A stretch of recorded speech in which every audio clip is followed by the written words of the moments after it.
11 mars, on est un petit peu rentré dans une période de respiration des marchés. On attendait une correction, on ne l'a pas eu en fait. On a eu une espèce de consolidation un petit peu latérale. On attend un catalyseur. Aujourd'hui, on a beaucoup acheté. On a acheté la politique de la BCE. On a acheté la macroéconomie qui s'est effectivement bien redressée, en particulier en Europe. On n'a pas été trop inquiet par la partie américaine. Il faudra quand même regarder un petit peu tout ça. Maintenant, il faut vraiment des catalyseurs microéconomiques au niveau des résultats des entreprises. Donc là, on est en train de reprendre un peu notre souffle. Vous voyez, vous, les catalyseurs, Benjamin, à court terme, sur les résultats américains ou sur... Je crois que Wilfried a raison. On est pour moi déjà dans la phase d'attente depuis quelques temps. Là, c'est le week-end de Pâques. Demain, il y a un chiffre qui est beaucoup trop important pour prendre des positions là maintenant. C'est le rapport mensuel sur le chômage aux États-Unis. Il faut savoir qu'aujourd'hui, si on regarde les indicateurs en termes de vente de détail, en termes de commandes industrielles, en termes d'immobilier aux États-Unis, ils ont plutôt tendance à se dégrader. La seule chose aujourd'hui qui pourrait justifier que Janet Yellen maintienne sa politique de resserrement des taux d'intérêt, ce serait que les chiffres de l'emploi continuent à s'améliorer. Et donc je pense que c'est un des gros paramètres que le marché attend pour éventuellement reprendre position dans les semaines et les mois qui viennent. Rappelons-nous qu'au début de l'année, on nous annonçait 3% de croissance aux États-Unis au premier trimestre. Aujourd'hui, on est tombé à 1%, voire 0,8% d'estimation de croissance pour Goldman Sachs pour le premier trimestre. Donc on a une situation qui pourrait justifier de retarder la hausse des taux. D'ailleurs, certaines personnes, Goldman Sachs annonce que la hausse des taux est reportée peut-être à la fin d'année 2015, voire début 2016. La vraie question, c'est où en est le marché de l'emploi américain? Est-ce qu'il est capable de supporter ce resserrement de la politique monétaire qui pourrait redonner un peu d'air et un peu de marge de manœuvre à la Réserve fédérale américaine pour les mois à venir si jamais il y en avait besoin? À court terme en tout cas, parce qu'on est un peu focalisé sur cette saison des résultats qui commence, c'est mercredi prochain, c'est Alcoa évidemment qui va ouvrir le bal. Comment est-ce que vous la voyez? On entend déjà dire que ça ne sera pas bon. Voilà, les perspectives bénéficiaires ne sont pas bonnes parce que le dollar fort cette fois-ci va se faire sentir dans les comptes, etc. etc. Vous êtes d'accord avec ça, Wilfried, ou... je pense qu'il faut effectivement regarder différemment la partie européenne et la partie américaine. Alors, on va commencer, on va évidemment commencer par la partie américaine parce que c'est celle en plus qui va débuter le bal. Effectivement, sur la partie américaine, on risque d'avoir, compte tenu à la fois des prix du pétrole et du poids du pétrole dans la cote américaine et évidemment du dollar, on risque d'avoir des mauvaises surprises. On a des révisions plutôt à la baisse des bénéfices. Ça faisait très longtemps que ça n'était pas arrivé aux États-Unis. La question, c'est est-ce que le marché, qu'il a aussi à consolider, et a peut-être un petit peu plus consolidé que la partie européenne ces derniers temps, est-ce qu'il l'a vraiment anticipé ou pas? Donc on va attendre ça. L'économie américaine a souvent tendance à nous surprendre par sa flexibilité. Donc peut-être qu'on sera surpris de façon positive.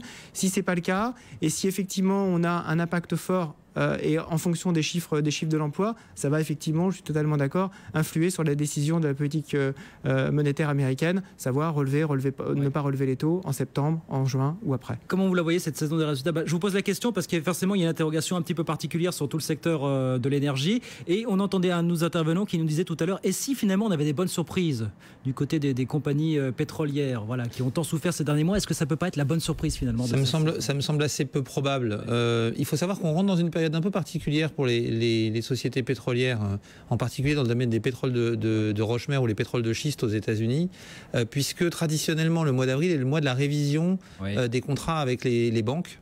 Et donc on va passer en revue l'ensemble des actifs qui ont été mis en garantie et aussi revaloriser le prix des actifs en prenant un nouveau prix du pétrole. Donc on prend le prix du pétrole sur les 12 derniers mois. Et donc là, le prix du pétrole sur les 12 derniers mois va passer de pratiquement $100 à quasiment $80. Donc on va perdre une grosse partie de la valorisation. Et donc on a un certain nombre de sociétés qui commencent à être dans une situation très compliquée. On a une société qui s'appelle Sabine Energy qui a annoncé qu'elle allait probablement se retrouver dans une situation, si les choses tournaient mal, dans une situation de défaut sur une dette de 2 milliards de dollars. On a une autre société qui s'appelle Samson Capital qui est dans une situation délicate également. Et on a comme ça pas mal de sociétés qui sont sur la sellette. Au-delà de ça, les décisions d'investissement ont été très fortement revues à la baisse par les grandes compagnies pétrolières. On a des compagnies pétrolières qui, à mon sens, sont obligées d'être prudentes parce que quand on regarde ce qui se passe depuis 2008, il faut savoir que depuis 2008, les dépenses d'investissement ont augmenté dans les 5 majors pétrolières dans le monde de plus de 40%. Pour une baisse des découvertes de 11%. Voilà. Pour la première fois l'année dernière depuis très longtemps, on a eu un solde négatif entre découvertes et extraction pétrolière d'à peu près 1 milliard de barils sur l'année. Donc on est dans une situation qui est relativement compliquée et ça part mal pour la problématique des résultats parce que les sociétés du secteur pétrolier ont un poids très lourd dans les dividendes du S&P 500 par exemple, et donc il peut y avoir effectivement un impact qui soit pas forcément très bon. Au-delà de ça, on a un problème quand on regarde les indicateurs de surprise sur les résultats ou sur les chiffres d'une façon générale. Aux États-Unis, aujourd'hui, on a plutôt des déceptions, alors qu'en Europe, effectivement, ça a tendance à s'améliorer. Et ça pourrait finir par poser des soucis et contrarier la politique monétaire américaine. Et il y a aussi autour de ces enjeux du pétrole de schiste des questions d'emploi dont on va reparler dans un instant parce que c'est absolument prépondérant. Benjamin, Wilfried, on marque une petite pause. On va aller voir Sabrina du côté de Wall Street où il ne se passe pas grand-chose. Cela dit, on est quand même Sabrina pour l'instant sur les 3 grands indices. Oui, effectivement, c'est très calme avec des volumes qui restent quand même assez faibles. On est sur une petite progression quand même après 2 séances de repli, plus 0,3% pour le Dow Jones, 17 758 points avec pas mal de statistiques encore aujourd'hui en attendant bien sûr les chiffres de l'emploi demain. Et on en reparle dans un instant. À tout de suite, 17h15 sur BFM Business. Le CAC 40 tient à plus 0,2% pour l'instant. BFM Business, Intégral Bourse, 15h, 18h, la bourse en temps réel. Tous les jours sur BFM Business, assumez vos goûts de luxe. Du lundi au vendredi, 13h, 15h, Goût de luxe Paris, l'émission qui donne le meilleur de la capitale. Luxe, art de vivre, mode, culture et savoir-faire. Et tous les dimanches à 10h, Emmanuel Rubin rejoint Karine Vergnol pour Goût de luxe Paris, l'édition du week-end. Tendance, voyage, resto, design, sorties et nouveautés. Goût de luxe Paris et Goût de luxe Paris, l'édition du week-end, vos 2 rendez-vous du luxe uniquement sur BFM Business.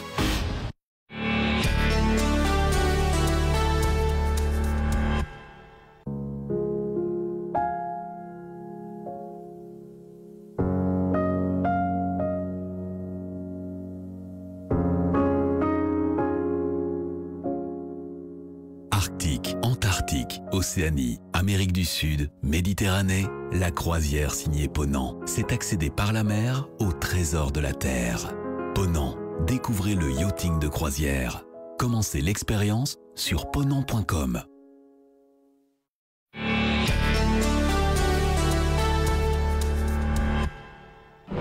Ce soir à 21h sur BFM Business Télévision.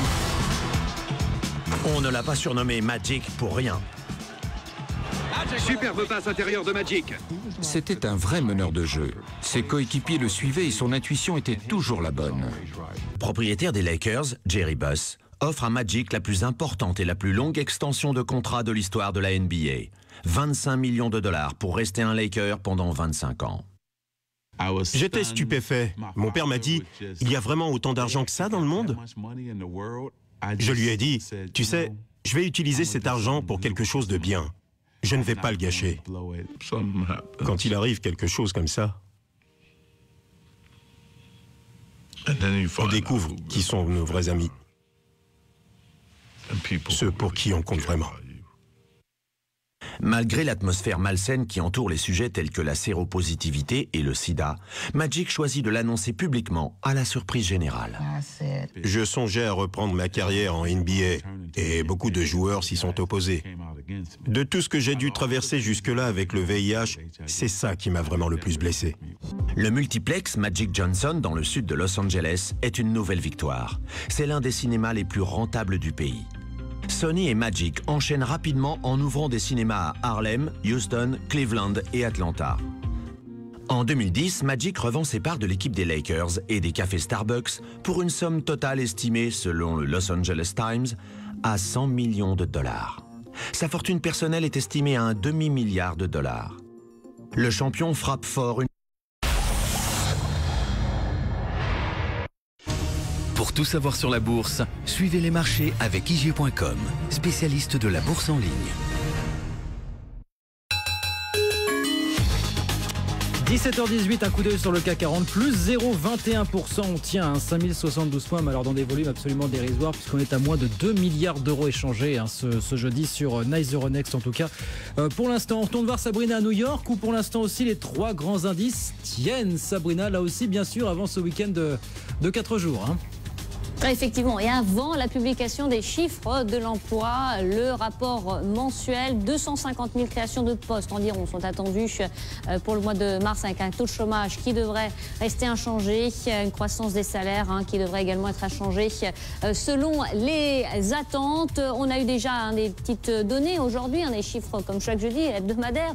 C'était plutôt encourageant, avec une baisse de 20 000 la semaine passée, 260 000 sur la semaine passée sur ces inscriptions hebdomadaires au chômage. On a eu les commandes industrielles également qui sont en hausse pour la première fois en 6 mois.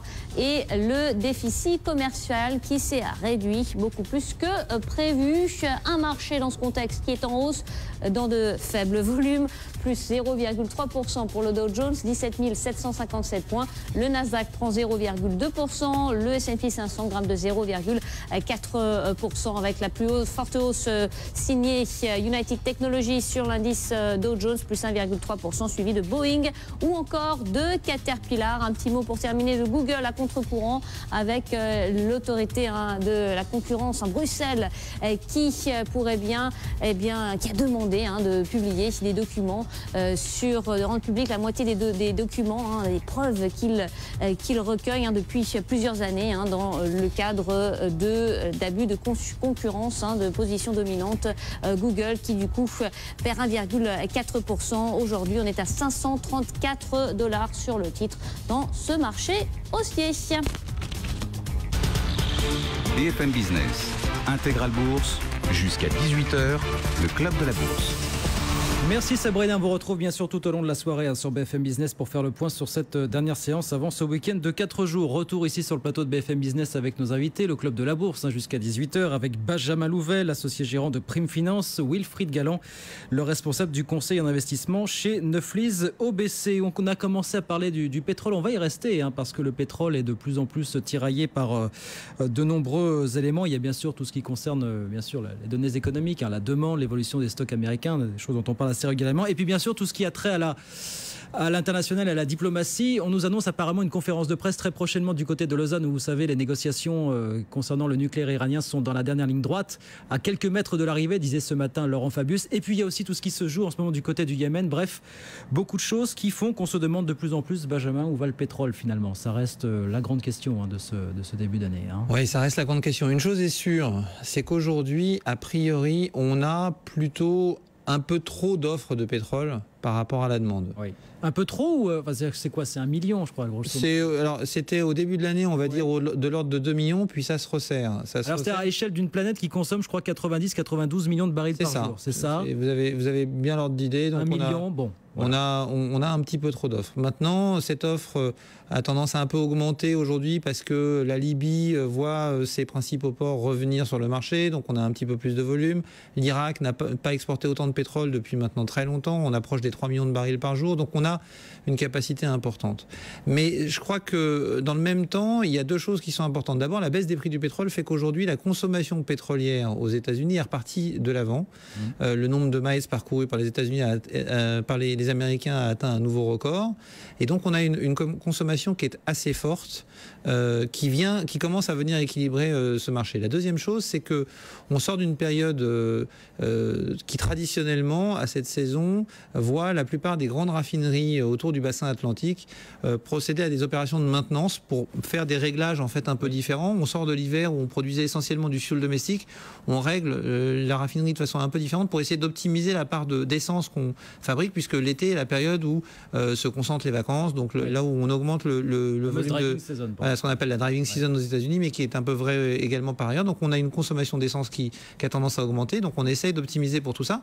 Et donc les opérations de maintenance sont en train de se terminer, et donc vous avez davantage de capacités de raffinage qui sont opérantes aujourd'hui, et donc un peu plus de consommation de pétrole. Donc tout ça est en train de s'équilibrer.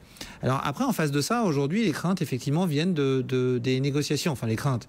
Ce qui pourrait faire rebaisser le prix du pétrole, ce sont les négociations avec l'Iran.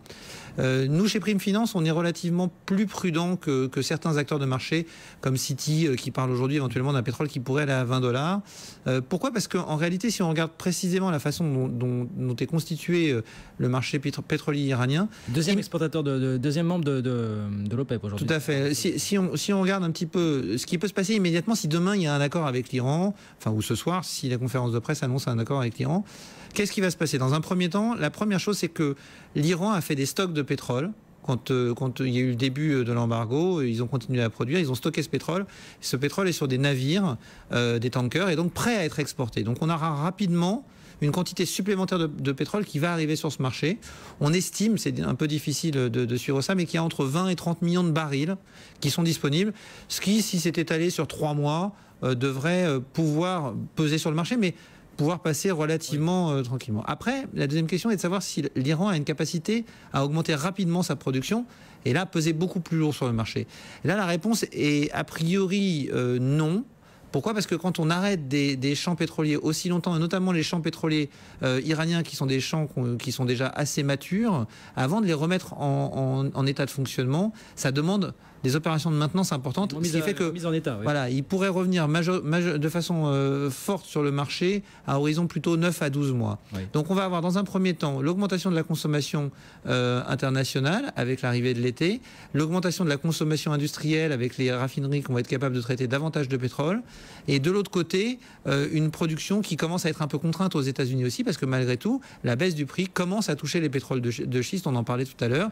On voit le nombre de forages qui diminue très fortement, et pour la première fois l'agence internationale à l'énergie, l'agence américaine à l'énergie a annoncé hier que en janvier la production pétrolière américaine avait baissé de 135 000 barils par jour, ce qui était une baisse assez importante dans le contexte actuel, qui marque surtout un retournement peut-être. Wilfried Galland, comment est-ce que vous le regardez, ce marché pétrolier à l'heure actuelle? Je pense que le marché pétrolier, comme le disait Benjamin, c'est un marché qui à la fois c'est un marché d'offres, c'est un marché de demande, et c'est un marché aussi financier avec beaucoup de positions spéculatives, donc qui amplifie beaucoup les choses. Oui.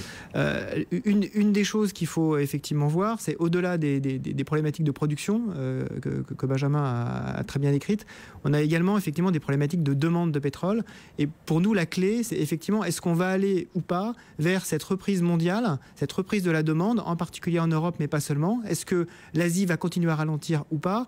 Et là, une fois qu'effectivement on sera sur un rythme un petit peu plus stabilisé en termes de production, et on voit que la production a plutôt tendance aux États-Unis à commencer à baisser, là on pourra avoir des mouvements qui sont vraiment des mouvements de fond drivés par la macroéconomie. Ouais. À partir de ce moment-là, les mouvements spéculatifs qu'on a sur le pétrole vont amplifier ces tendances-là. Et on l'a vu à la fois à la hausse et à la baisse. On l'a vu à la baisse lorsque d'un seul coup toutes les positions spéculatives à partir d'un certain seuil se sont débouclées. Et là en fait on est un peu comme sur les marchés actions. C'est d'ailleurs assez intéressant de voir la comparaison, dans une phase un petit peu d'attente entre des négociations iraniennes, entre des problématiques sur le Yémen, et entre d'un autre côté une attente au niveau de la macroéconomie. Le Yémen est relativement ignoré par les marchés pour l'instant. Aujourd'hui, le Yémen est relativement ignoré par le marché. Ça reste effectivement pas un acteur majeur. Néanmoins, ça reste au niveau géopolitique quelque chose qu'il faut tout de même suivre. Il y a un petit détroit qui est pas très loin, qu'il faut quand même regarder. Le marché ignore, ça vous paraît justifié que le marché ignore ce qui se passe au Yémen aujourd'hui? Oui, ça me paraît totalement justifié. La seule chose qui pourrait nous inquiéter en provenance du Yémen, ce serait que la situation dégénère et commence éventuellement à toucher l'Arabie Saoudite. Alors, c'est ça qu'on a mis en toile de fond. En gros, c'est le duel à distance Arabie Saoudite-Iran. Voilà. C'est ça, c'est un nouveau terrain en fait de l'affrontement entre l'Iran et l'Arabie Saoudite. Maintenant, comme le faisait remarquer Wilfried, le point important du Yémen, c'est que au bord du Yémen, il y a le golfe d'Aden, oui. Et entre le golfe d'Aden et la mer Rouge qui remonte ensuite vers le canal de Suez, on a le détroit de Bab el-Mandeb. Et c'est ce point-là qui est un point stratégique. C'est le 4e point de passage du pétrole sur les routes maritimes. Il y a à peu près 4 millions de barils par jour qui passent à cet endroit-là. Maintenant, nous, on n'est pas inquiets parce que quand on regarde les études stratégiques et géopolitiques qui ont pu être faites sur cette zone-là, les capacités des groupes terroristes de la région et notamment Al-Qaïda dans la péninsule arabique de faire des actes terroristes sur cette zone-là sont relativement limitées. par leur portée. C'est-à-dire qu'ils pourront faire des attaques du type lancer un bateau suicide contre un tanker ou éventuellement lancer un missile depuis le bord du détroit vers un bateau. Mais quand on regarde les conséquences que ça peut avoir, c'est pas suffisant pour couler un bateau. Et comme le détroit en plus est assez large, c'est pas suffisant pour bloquer durablement le trafic. En plus, il faut savoir que la marine américaine patrouille déjà à cet endroit-là. Donc vous avez quand même assez peu de risques de voir un blocage total du détroit de Bab el-Mandeb. C'est pour ça que le marché a fortement réagi le jour de l'annonce de l'attaque du Yémen en prenant 6% et puis derrière il a tout perdu. Mais l'Arabie Saoudite craint aussi une contagion du conflit à ses frontières avec les Houthis chiites pour le coup. Voilà, il y a aussi un risque de déstabilisation qui a été mis en avant aussi. C'est ce qu'elle dit. Il faut bien voir qu'aujourd'hui l'Arabie Saoudite est dans une situation relativement inconfortable parce que l'Arabie Saoudite, le pouvoir saoudien est sunnite. Les forces rebelles aujourd'hui qui contrarient les Américains, que ce soit en Irak, que ce soit en Syrie, sont des forces sunnites. Et les Iraniens, eux, utilisent ça au maximum pour essayer de recréer ce qu'ils ont toujours voulu faire, un espèce d'arc chiite qui passerait de l'Iran à l'Irak, qui inclurait également la Syrie et qui irait potentiellement jusqu'au nord de l'Arabie Saoudite. Et c'est là que les Saoudiens sont en opposition totale. Pourquoi ? Parce qu'au nord de l'Arabie Saoudite, c'est là où il y a la seule population saoudienne qui est chiite. Oui. Donc ils pourraient revendiquer cet arc chiite. Sauf que c'est aussi là qu'il y a tous les champs de pétrole. Et donc l'Arabie Saoudite se doit absolument d'être extrêmement vigilante sur le développement du chiisme dans cette région. D'où la coalition, l'action menée avec la coalition d'autres pays de la région récemment contre des positions des Houthis chiites au Yémen. Messieurs, on va marquer une pause. On va aller au fixing dans quelques instants. Le CAC 40 qui tient toujours plus 0,12%. On va reparler dans la deuxième demi-heure de ce qui se joue en Grèce où ça devient presque gaguesque pour le coup, des démentis depuis 24 heures autour du fait de savoir si la Grèce aura encore des liquidités en poche. Le 9 avril, c'est dans une semaine. Oui, dit-on d'un côté, non de l'autre, et le lendemain, c'est l'inverse. On voit tout ça dans un instant, mais là, il est 17h30. Pour le coup, on va aller au fixing à Paris. Et c'est Xavier Robert qui est avec nous au téléphone. Bonsoir Xavier. Bonsoir. Responsable trading arbitrage chez Odo et compagnie. On n'a pas fait grand chose a priori, sauf miracle, il ne va pas se passer beaucoup plus de choses d'ici les prochaines minutes. Il y a assez peu de chance. Je pense qu'on peut considérer que le week-end de 4 jours a déjà un petit peu démarré. Ce sera une journée très calme. On a vu les volumes, 2 milliards 140 millions avant le fixing sur Euronext pour le CAC 40. C'est très faible par rapport à la moyenne de ces derniers temps. Et un marché qui est juste totalement flat pour l'Eurostoxx, légère hausse pour le CAC 40, donc vraiment une journée plus que calme.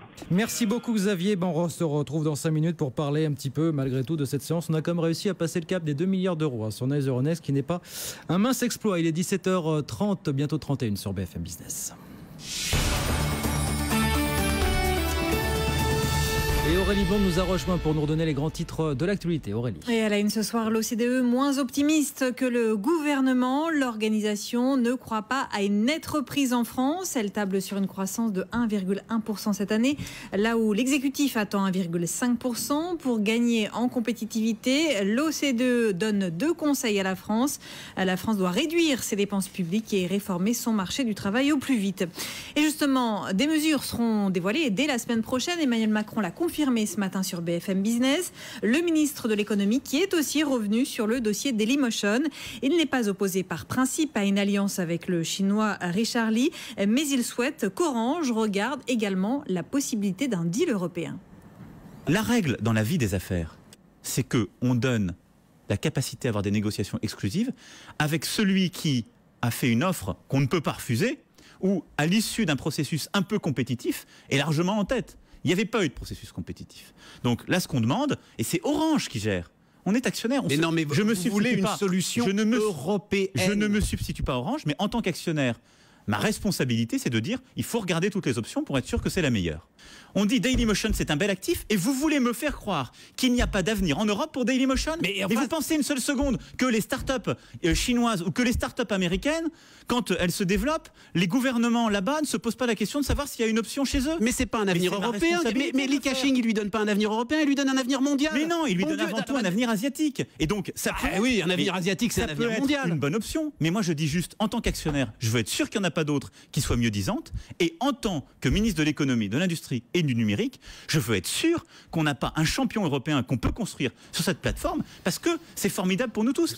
Emmanuel Macron, le ministre de l'économie, invité ce matin de Stéphane Soumier sur BFM Business. Dans l'actualité également aujourd'hui, cette prise d'otage meurtrière au Kenya à l'université de Garissa.